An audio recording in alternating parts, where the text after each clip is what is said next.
you, I, I thought, man, they had to have people back home, waiting on them. Yeah. And I felt sorry for the guys, and to this day, I wish to God I'd never had to ever do that. Yeah. But it lives with you. I It bet it stays does. with you. I'm sorry. And it made it at that time, I was just glad. But after I left, and especially when I come home, that my dreams all the time. Yeah. They weren't exactly like that. I never really dreamed that situation, but it was always seeing those guys. I never. One of the boys says, "Come up here and look, see what you did." I don't want to go up there. Yeah. I never went up and looked. Yeah. They spread them out, and searched them, and everything, and they always search them for papers, especially the officers. Mm. And Sure. Wow. after that, I just kind of went into dreamland, Mm-hmm.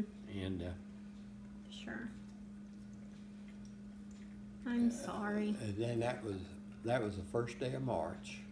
I believe it was the first day of March. It was the first day of March, and the lines was really getting thin. And that old general, his name was Howlin Smith, and they nicknamed him Howlin Mad Smith. Howlin M. Smith was his name, and they always called him Howlin Mad Smith. Because they said, some of the guys said, he gets so loud and everything, he just get berserk yelling at people. And the sergeant, I heard him talking with the guys, and he said, old Smith has put out the orders that things aren't going good to suit him. And he's somehow or other, he was threatening some of the officers, who was going to lose a good career in the Marine Corps if they didn't get the move on. Oh. And he says, we're getting pulled to the rear. And so on the way back, we met a lot of these Marines. They were really sour and sad. Mm. But we get right back where we started. And just sitting there was an old truck and a Jap tank. Well, when we was there first, things was pretty good, but boy, there was dead bodies in it. Oh. And when we come back after 10 days, Yeah. they were really ripe. I bet. And we couldn't hardly stay around there. Mm. And it was getting, I don't know, it was still daylight when I got back to the ship. Mm-hmm. But some officer came yelling my name, Thompson. And the sergeant says, he's right here. Boy, he chewed me out real royal for being there. And I told him, I said, I said, no matter how I was not going to go back across that end of that island Yeah. by myself. Mm-mm. And he cussed me out all the way back. And I told him, I said, boy, it's an awful chance of just walking out in the open like this. But they did have it pretty secure clear up to the airport then, and they had already taken them out. Okay. And so we got back without no problem. But I told him, I said, things can get pretty hairy if they start shooting at you. Yeah. Oh, he was just irritated because he had to come and Find you. yeah. And I thought, well, I'll probably be in trouble. Nobody ever said a word. Mm.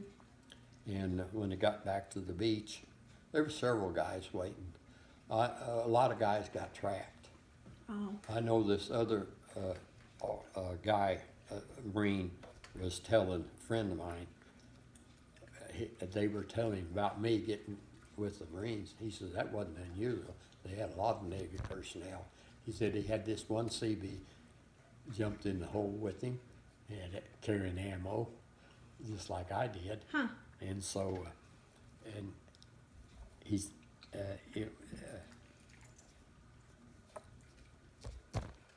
Robert's boy.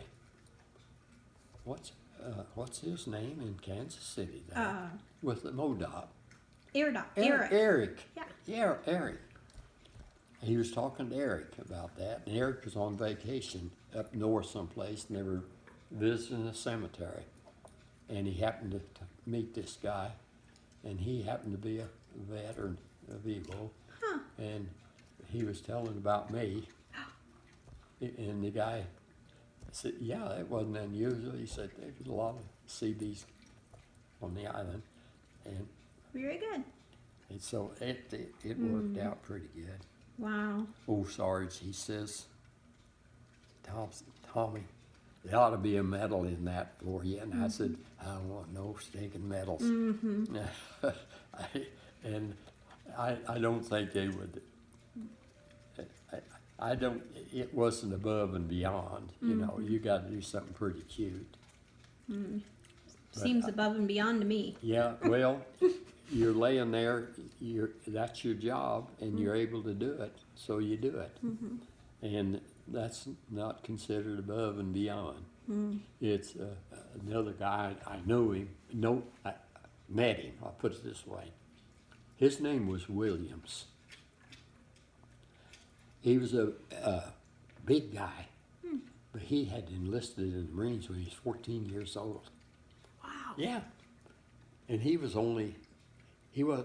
18 then, and they were in a group, and I don't remember the story how, but they tossed some of those little two of those little grenades right in front of him, and he had time to drive them into the ground and put his helmet over it and sat on it, or leaned on it with his chest. When it went off, it really damaged him. But he got the Congressional Medal of Honor. Wow. Yeah, he deserved it. Yeah. I never knew.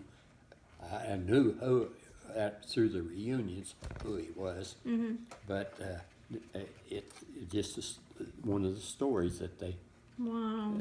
told, and so my story is written up in the Library of Congress. Wow. It's amazing. But I've always, I don't know, I see the things that goes on today, it just makes you want to cry. Kids that just don't seem to have any respect, you know, and running around smoking dope, drinking and carousing and all that kind of stuff. Yep. And it just doesn't sound, I know it's like Julie, she says, Dad, I know what you're talking about, but it's just more kind of a war story. Even the past life, you know, about the Depression and all this kind of stuff. And so you just, but I never have been able to accept the way that the country is going. I think about those guys that they weren't people that I knew, wasn't even there, but I still, I've tried to I've got videos of this, you probably might not want to see it. It's 36 Days in Hell. It's about Iwo Jima. Got a lot of nasty language in it. But if you've never seen it, you can watch that thing. You can hold your ears.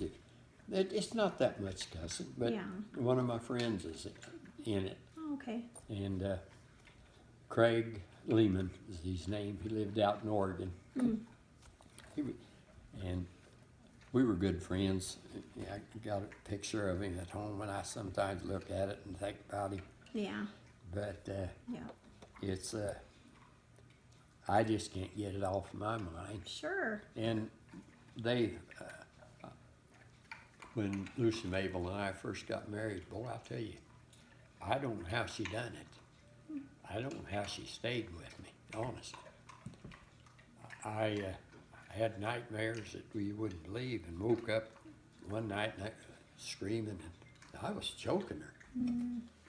And she says, Louis, you have to do something. And she said, I love you, but I can't sleep with you. And so, doctor put me in the ward over here at Topeka.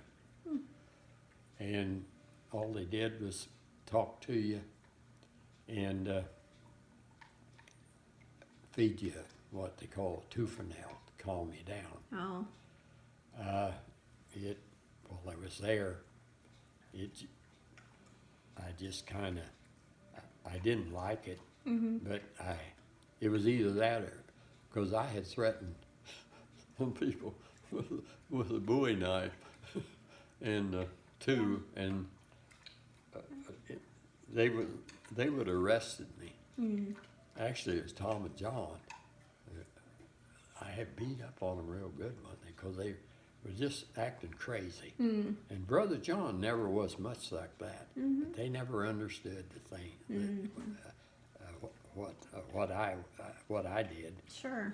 And one day they'd done something, or Tom did, and John took his side. And I had these Navy combat knives. I knocked them both into a ditch and was threatening them. I would never have harmed them, Yeah. but I just trying to scare them. And Dad got a hold of it, and he said, you know, he says, threatening your brothers like that, he says, I can't, he never understood the things, he never understood any of the things. I never ever talked to him much about it. Sure. And he just thought, you know, I was being a smart aleck or something with, and it wasn't meant to be anything. It was just scare those two kids. Yeah. And so they would have locked me up, and it could have been a lot of trouble. So I spent my time up here in the Topeka Hospital. And finally he came, I called him and told him that I got to get out of here. Well, they wasn't going to turn me loose. But Dad came up and he brought Lucy Mabel, and they finally convinced him that to let me go. So I went back home, and the boys was always a little more respectful, you know. Sure. But